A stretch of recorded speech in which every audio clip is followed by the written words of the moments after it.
Hello everyone. Hope you all having a good day. Actually, that's the first tutorial that I have made for my channel.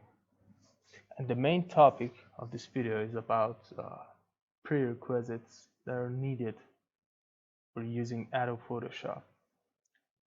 This video has two main sections. The first one is about hardware properties, and the second one is about software adjustments. So let's get into the first one.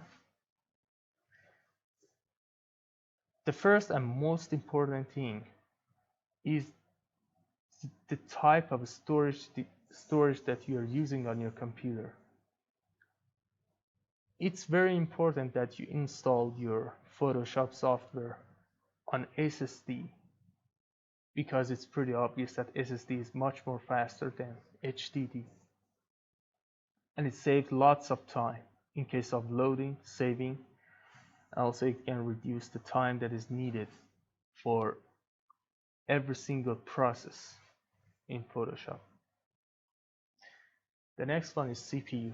This one is very critical because Photoshop is a CPU based software, and if your CPU is outdated or very old, chances are your software is gonna crash, or it also will waste lots of time. The next one is RAM.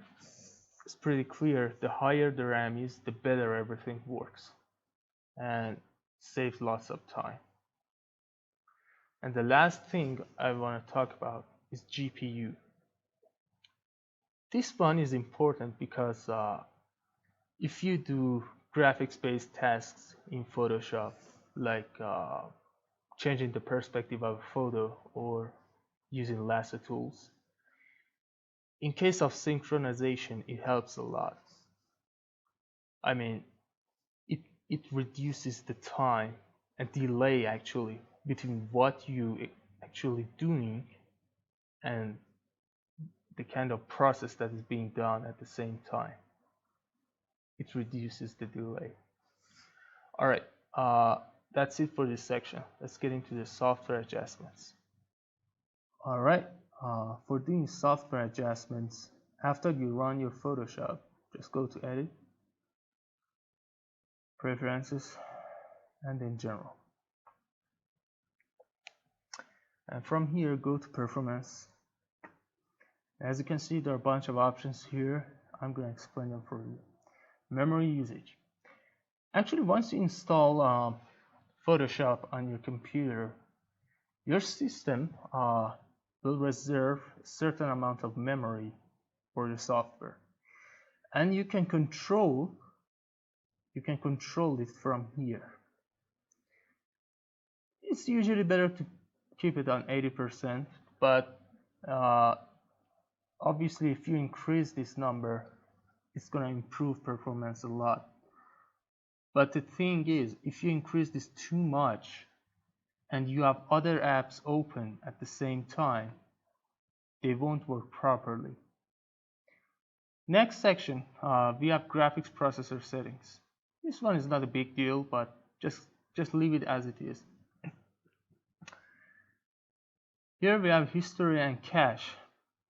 I'm going to start from here. History states, actually this number, it shows like the number of times that you can undo your changes.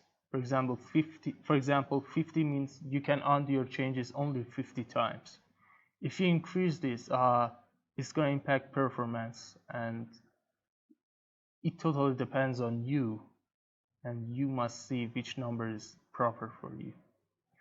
The next one is cache levels. So cache levels and cache tile size, they are both the same. If you increase them, you actually, by increasing these things, you increase the speed of processing in Photoshop, but the speed of loading an image will be decreased. It takes more time in order to load a photo. By the way, if you if you use Photoshop just for editing, or you're working with small sized or medium sized photos, just leave it on 4, 3, or 2. I don't suggest to choose one. But if you work with high quality images, or actually large sized photos, just increase this and see which number is proper for you. From here, we have 3 presets for these 3 values. The first one is web UI design. That's pretty clear. If you're using Photoshop just for web design, then choose this preset. If you use it for editing photos, like small sized or medium sized, this one is good for you, especially photos that were taken by digital cameras or your phone. Huge pixel dimensions, that's clear.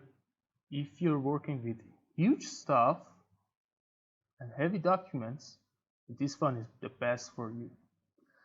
Another thing, you have scratch disk. Actually, scratch disk is a part of your disk drive that will be used as extra memory for Photoshop.